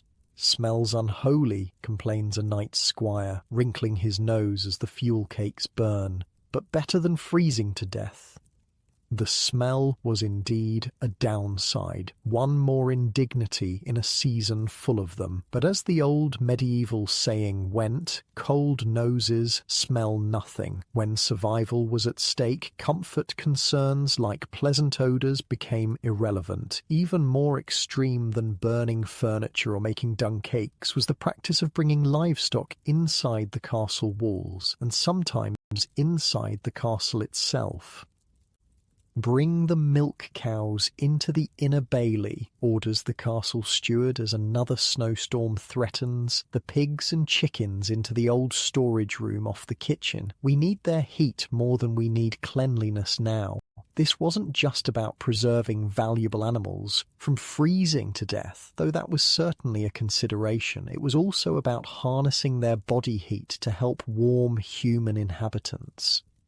"We slept with the chickens," admits a kitchen maid, almost embarrassed at the memory. "A dozen of us servant girls in the hen house, feathers and filth everywhere, but warm enough to live through the night." In the most desperate situations, animals were brought directly into human living spaces. Records from several medieval castles mention cows and horses being stabled in great halls during extreme weather, a practice that would have been unthinkable under normal circumstances.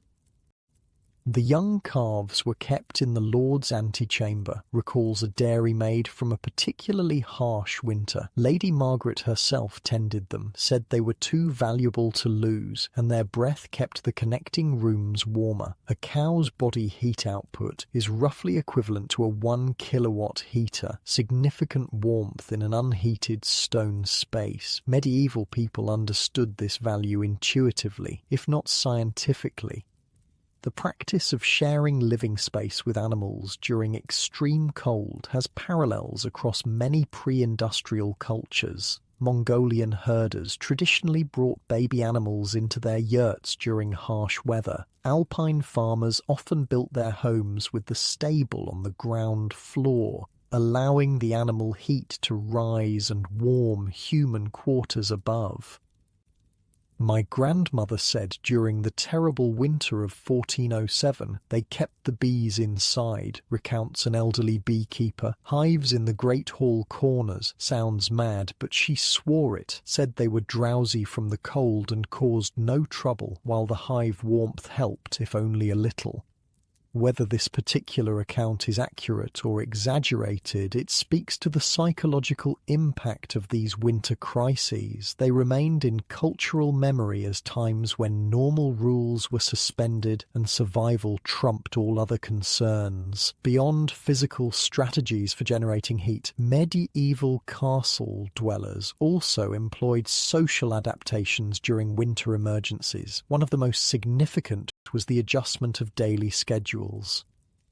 "Winter hours now in effect," announces the steward as the crisis deepens. "All rise at first light, all to bed at dusk, no exceptions save the night watch." This compressed schedule maximized daylight hours when temperatures were marginally higher and minimized the need for artificial light and additional heating during the coldest part of the day. It also meant people spent more time in bed, up to 14 or 16 hours during the shortest winter days.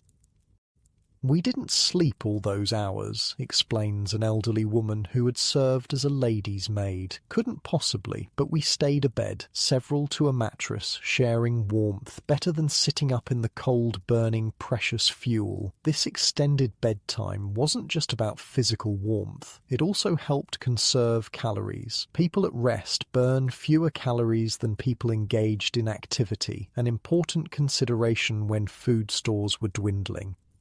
The psychological toll of these extreme winters can't be overstated. Contemporary accounts describe the mental strain of prolonged cold, darkness, crowding, and hunger. "By the 6th week of snow, melancholy overtook the household," writes a castle chaplain. "Men quarrelled over trifles. Women wept without cause. The children grew listless. I prescribed prayer, but in truth my own faith wavered as the cold persisted." To combat this psychological strain, castle communities developed structured activities specifically for winter crises. These weren't just diversions, they were deliberate strategies to maintain morale and social cohesion under extreme stress. "Story circles by rotation," orders the steward, "each person to speak in turn, sharing tales, memories, or songs, none excused from lord to scullery boy." These structured social activities served multiple purposes. They reinforced community bonds at a time when tensions ran high. They passed knowledge between generations. And perhaps most importantly, they provided psychological escape from the immediate hardships. "My father said those story circles saved his mind during the endless winter," recounts a man whose ancestor had served as a castle guard. Said after weeks of cold and hunger, the stories were the only warmth that truly mattered. Some castles formalized these activities into a specific winter emergency role. The keeper of tales or winter speaker. This person was responsible for maintaining the story rotation and sometimes contributing more elaborate narratives to boost morale. Martha knows more tales than any 3 people combined, notes the steward, assigning an elderly cook's assistant to the role. She'll organize the evening tellings for the duration. This recognition of morale as essential to survival reflects a sophisticated understanding of human psychology that we sometimes fail to credit to medieval people. They may not have had our scientific vocabulary, but they understood that the mind could kill or save as surely as the body. Religious practices also intensified during winter crises. While medieval life was already steeped in religious observance, extreme winters brought special rituals and prayers specific to cold weather survival. Thrice daily prayers to St. Benedict the Snow Turner, instructs the castle chaplain, all to attend without excuse. St. Benedict wasn't actually known as the Snow Turner in official church doctrine, but local traditions often assigned specialized roles to saints based on community needs. In this case, a regional tradition had designated Benedict as particularly effective at ending persistent winter weather. Other winter-specific religious practices included the blessing of fuel stores, special candle-lighting rituals on particular feast days, and in some cases processions around the castle walls carrying relics believed to have weather-influencing properties. "We walked the walls with St. Oswald's tooth," remembers an elderly woman, describing a winter ritual from her childhood in a northern castle. Chaplain led us, lords and scullery maids alike, all singing the Thor prayers. Next day wasn't warmer, but we felt better for trying. The psychological benefit of these rituals likely outweighed any meteorological impact, but that didn't make them less valuable to the people performing them. They provided structure, hope, and a sense of agency during circumstances that otherwise left people feeling powerless. As winter emergencies stretched from days into weeks and sometimes months, castle inhabitants faced the grim task of determining who would receive increasingly scarce resources, decisions that reveal much about medieval values and power structures. The old and infirm to receive double blankets but half rations, orders the steward, making the brutal calculation that those who moved least needed more warmth but could survive on less food than active workers. Children and pregnant women to receive milk daily, even as others go without, states another directive, prioritizing the future of the community over present comfort for all. These decisions weren't made lightly, and castle accounts sometimes record heated debates among leadership about the most ethical way to distribute dwindling supplies. The marshal argued that guards should receive preferential treatment as the castle's security depended on them, notes one such account. The chaplain countered that the youngest children should be prioritized as most vulnerable. The Lord heard both and ruled night watchmen and children under 5 to receive full rations, all others reduced by 1/3. These were the survival ethics of medieval crisis management, pragmatic but not without compassion, hierarchical but with recognition of special vulnerability and essential roles. Perhaps the most extreme measure recorded during winter crises was the practice of warm sleeping, a rotation system that ensured the most vulnerable castle inhabitants always had access to the warmest sleeping spots. Implement the 3-shift sleeping arrangement, orders the steward when the cold becomes life-threatening. 8 hours by thirds, beds never empty. This meant that beds, particularly those in relatively warmer locations, were used continuously, with different people sleeping in them in rotation throughout the 24-hour cycle. As one person rose to work, another immediately took their place in the still warm bedding. Strange to sleep in the Lord's daughter's bed while she was at her lessons, recalls a servant girl from one such crisis. Stranger still to know that when I rose, the cook's boy would take my place, but the arrangement kept us alive. This practice upended normal social boundaries and hygiene standards, but it maximized the utility of limited warm sleeping spots. Body heat was too precious a resource to waste on empty beds during the coldest hours.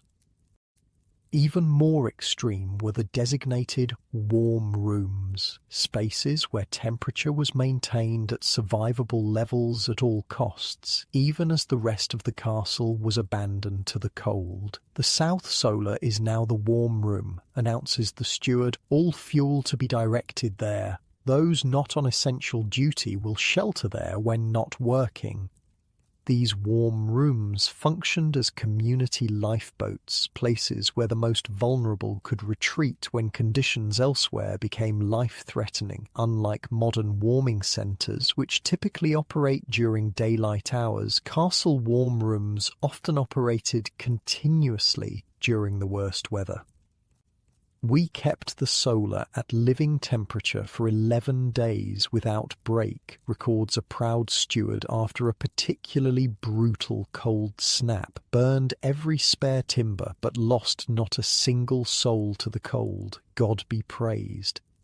The effort required to maintain these spaces was enormous. Servants worked in shifts to keep fires burning continuously. Precious fuel was diverted from other uses. Tapestries, screens, and makeshift partitions were arranged to prevent heat loss. These rooms represented medieval crisis management at its most resource-intensive.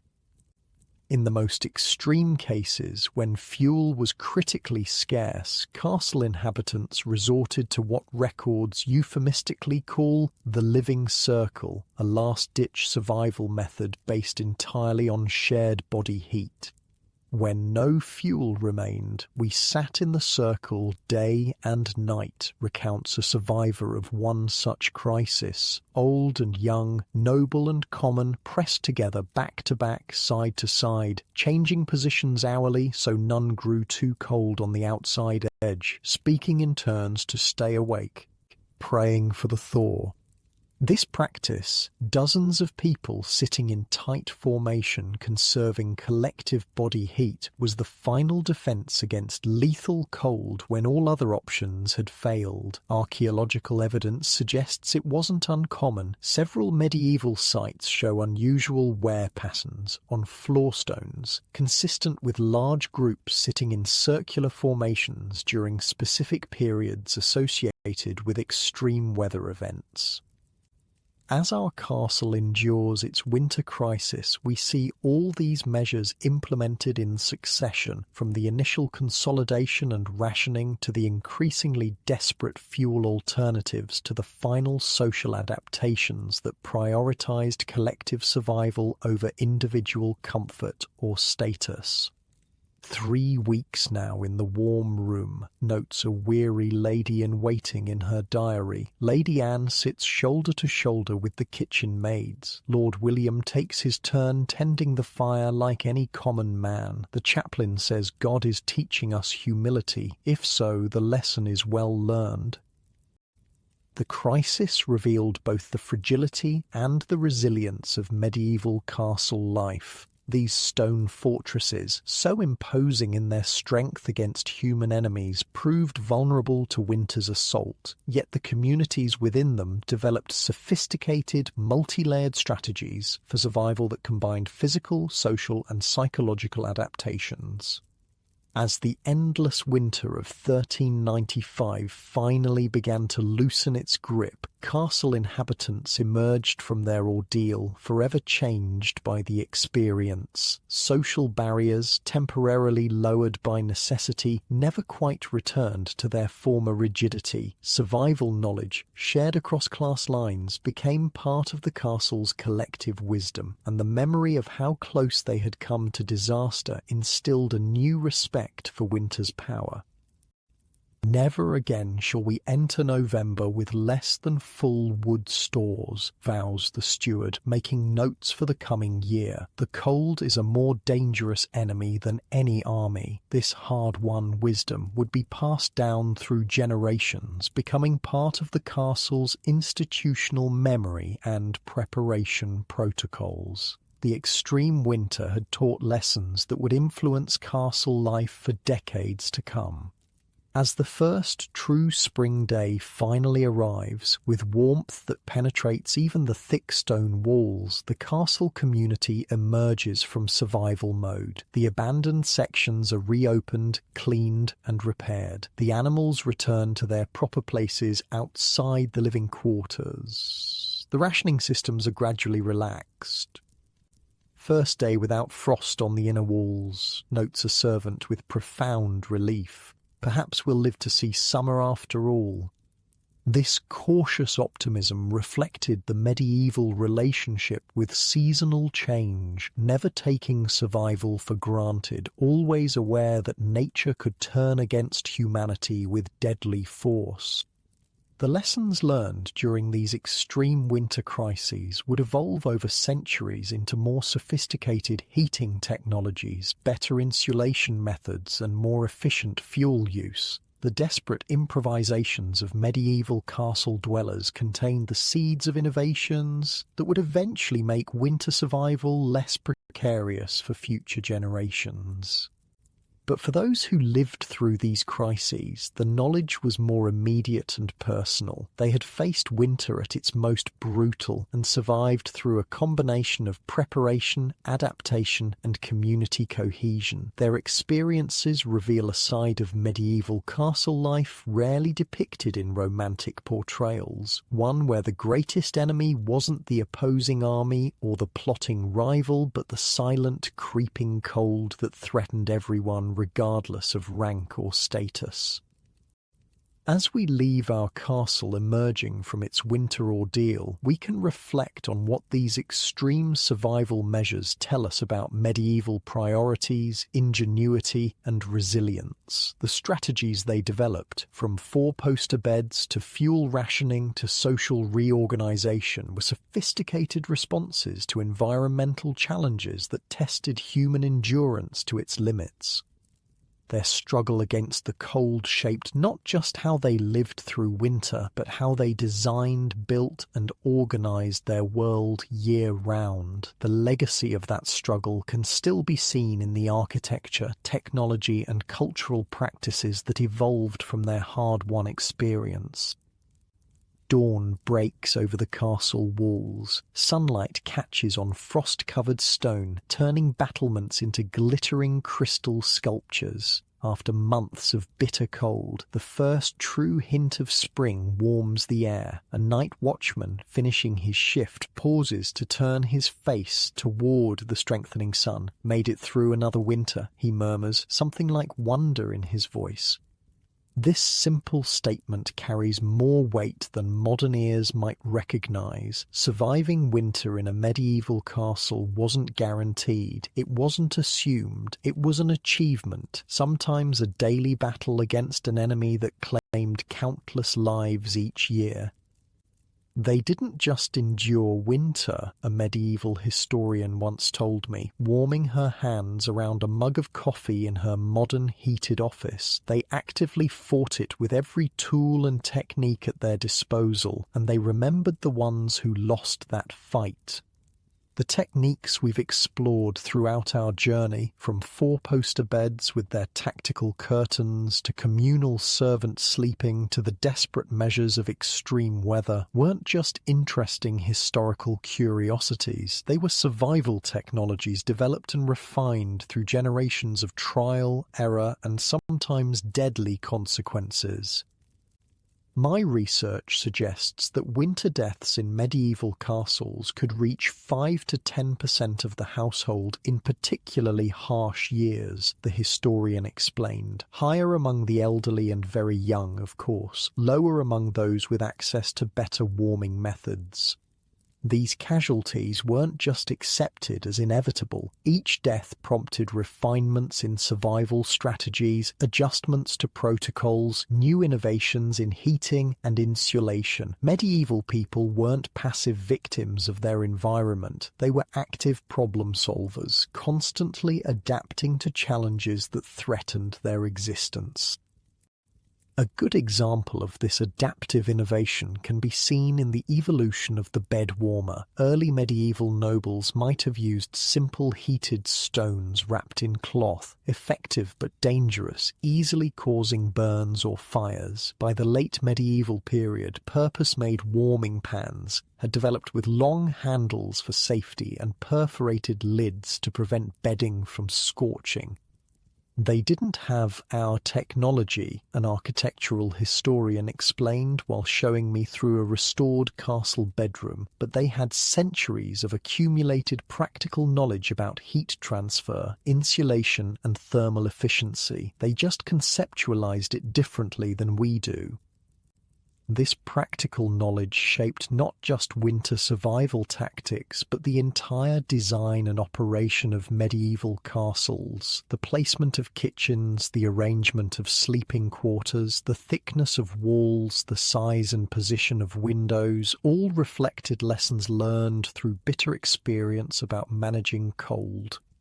Notice how the servants' quarters were positioned above the kitchen in this castle, the architectural historian pointed out. That wasn't random. Heat rises. The kitchen fires kept those rooms marginally warmer than they would have been elsewhere. Medieval builders understood thermal dynamics through experience, not equations.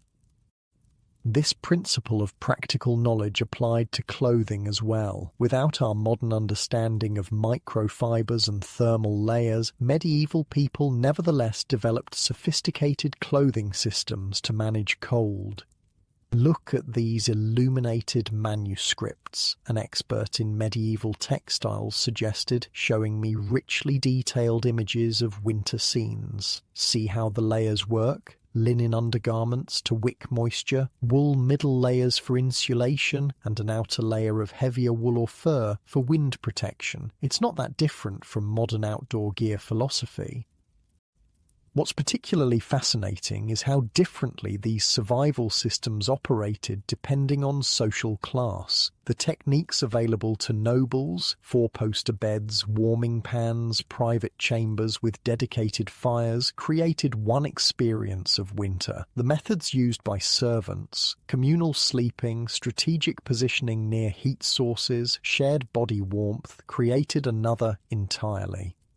Winter wasn't the same experience for everyone in the castle, a social historian emphasized. It wasn't even the same threat. For a well-fed noble with access to fuel and warm bedding, winter was primarily a discomfort. For an elderly servant with marginal nutrition and no private heat source, it was potentially lethal.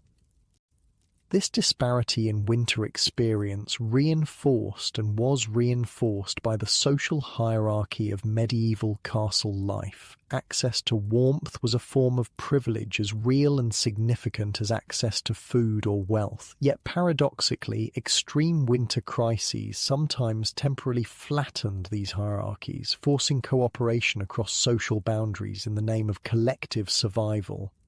There are fascinating accounts of winter emergencies where normal social rules were suspended, the social historian noted. Lords working alongside servants to gather fuel, nobles and commoners sharing sleeping spaces, food redistributed based on need rather than rank.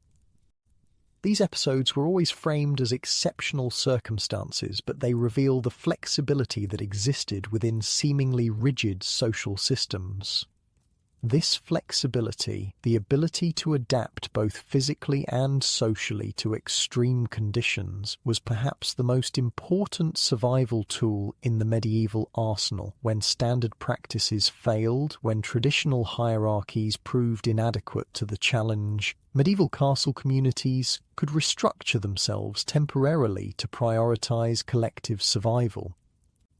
They were, in many ways, more adaptable than we are, suggested an expert in disaster management who studies historical responses to extreme conditions. Modern comfort has made us less tolerant of discomfort. We expect consistent temperatures, private sleeping spaces, unlimited hot water. Medieval people expected none of these things and could adjust more readily when conditions deteriorated. This adaptability extended to psychological strategies as well. The medieval approach to winter included not just physical preparations, but mental ones, rituals, prayers, and community practices designed to maintain morale through the darkest, coldest months. Winter was as much a psychological challenge as a physical one, a historian of medieval religion explained. The special prayers, the feast days that punctuated the season, the traditions of storytelling by firelight, these weren't just cultural practices. They were psychological survival tools, ways of creating meaning and maintaining hope during the most difficult time of year. Some of these psychological tools have survived into modern times, though often disconnected from their original survival context. Our traditions of gathering for holidays during the winter months, of telling stories around fires, of marking the winter solstice, all have roots in medieval practices developed partly as responses to the challenges of winter survival. Your Christmas tree, your holiday feasts, even traditions like hanging stockings, these all connect back to winter survival rituals, the religion historian noted. They were ways of creating light and warmth and abundance during the season of darkness and scarcity. The legacy of medieval winter survival extends far beyond these cultural practices, however. Many of our modern comforts and technologies have their roots in those early struggles against the cold. Take home heating, the evolution from open hearths to more efficient fireplaces with chimneys, then to stoves, furnaces, and eventually central heating, began with medieval innovations designed to maximize warmth while minimizing fuel consumption. The transition from central hearths to wall fireplaces was revolutionary, an architectural historian explained. It allowed heat to be directed into the room rather than simply rising up and out. That basic principle that heat should be controlled and directed underpins all modern heating systems.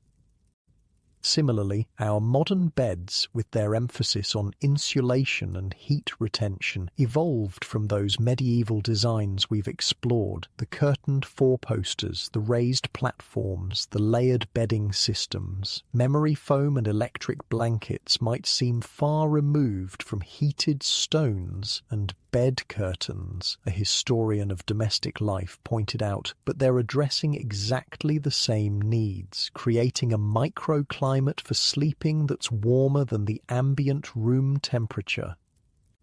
Even our modern buildings, with their emphasis on insulation and energy efficiency, owe something to medieval lessons about heat management. The thick stone walls that made castles so cold also taught valuable lessons about thermal mass and heat retention that influence architectural design to this day.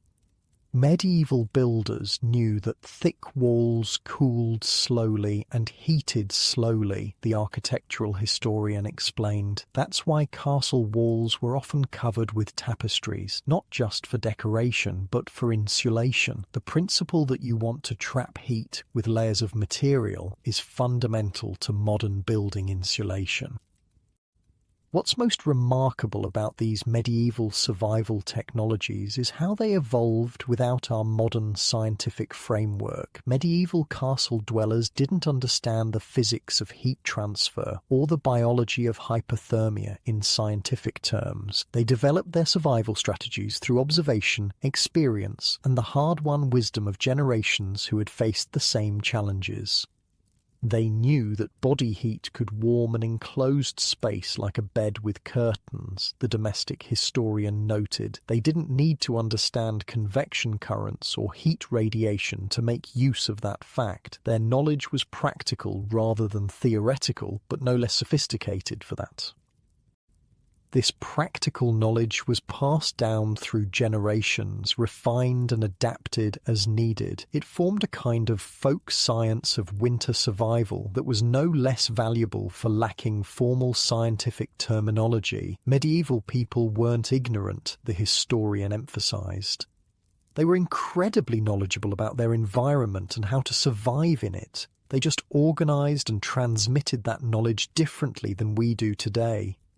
As we reflect on the winter survival techniques of medieval castle dwellers, it's worth considering what we might learn from their experience, not because we need to sleep in four-poster beds or huddle together for warmth, but because their approach to environmental challenges offers insights still relevant today.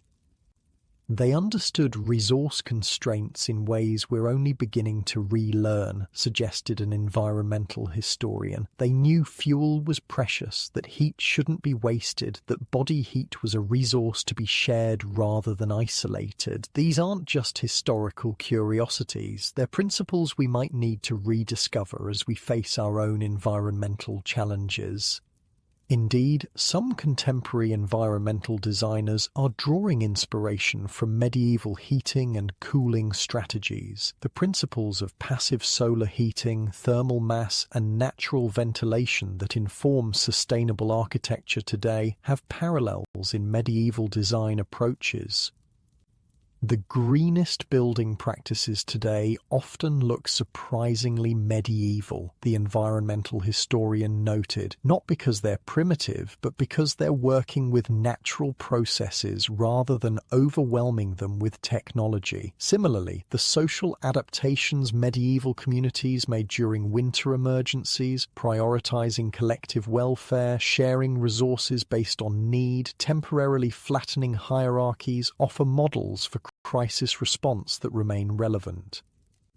There's something to be learned from how these communities reorganized themselves during extreme conditions, the disaster management experts suggested. Not to romanticize the past, medieval crisis management was often harsh and inequitable by modern standards, but to recognize that social flexibility is as important as technical solutions when facing environmental challenges. As our journey through medieval winter nights comes to a close, we can appreciate these castle dwellers not just as historical figures, but as fellow humans who faced challenges we rarely encounter in our climate-controlled world. Their ingenuity, adaptability, and resilience in the face of conditions that would overwhelm most modern people deserve our respect and attention. The night watchman on the castle wall, turning his face to the spring sun after months of bitter cold, isn't just a figure from the past. He represents the human capacity to endure, to adapt, to survive conditions that seem insurmountable. His quiet statement, "Made it through another winter," carries the weight of that achievement, the recognition that survival wasn't guaranteed but earned through preparation, knowledge, and community effort. As you lie in your bed tonight, warm and comfortable in ways medieval castle dwellers could hardly imagine, consider the contrast between your sleep environment and theirs. Your temperature-controlled room, your engineered mattress, your precisely designed bedding with its optimized insulation. These comforts that we take for granted would have seemed miraculous to the people whose stories we've explored. The lord in his curtained bed, the servants huddled near the kitchen fire, the night watchman stamping his feet on the frozen ramparts.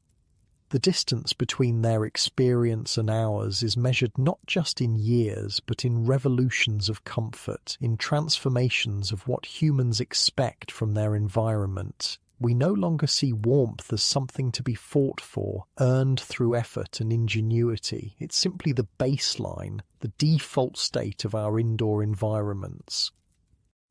Yet something connects us to those medieval sleepers across the centuries, the relief of warmth after cold, the comfort of a safe sleeping place, the quiet gratitude for having survived another day. These experiences transcend time, linking us to our ancestors who slept in stone chambers with frost on the inner walls. Perhaps that connection is worth remembering as you drift towards sleep. The medieval castle dwellers who developed four-poster beds and warming pans, who huddled together for shared warmth, who endured conditions most of us will never face. They weren't just historical curiosities. They were people like us, seeking comfort and safety in a challenging world. Their struggles against the cold helped create the comfortable world we inhabit. Their innovations, refined over centuries, evolved into our modern comforts. Their practical knowledge, gained through bitter experience, laid foundations for scientific understandings we now take for granted. In a very real sense, we sleep warm tonight because they fought to sleep warm in their stone chambers. We benefit from the accumulated wisdom of countless winters, countless adaptations, countless small innovations that together transformed human sleep from a nightly battle with the cold into the comfortable experience most of us enjoy.